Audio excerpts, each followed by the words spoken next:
4 साल पहले मैं उसकी कॉल अटेंड नहीं करता था। कभी कर ली तो सीधे मुंह बात नहीं करता था। फिर एक दिन उसने मैसेज किया कि ये मेरी आखिरी कॉल है, प्लीज अटेंड कर लो। मैंने उस पर वाजे किया कि 2 मिनट के लिए रिसीव कर रहा हूं, जो बकना है बक लो। 1 मिनट 40 सेकंड तक उसकी सिसकियों की आवाज आती रही। अगले 10 सेकंड में उसने सिर्फ एक जुमला कहा था, मैंने तुम्हें माफ किया, मगर मोहब्बत अपना इंतकाम जरूर लेगी। उस रोज पहली दफा कॉल उसने काटी थी।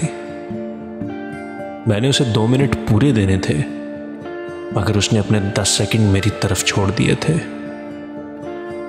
मैं पिछले 4 सालों से वो 10 सेकंड गुजार रहा हूं।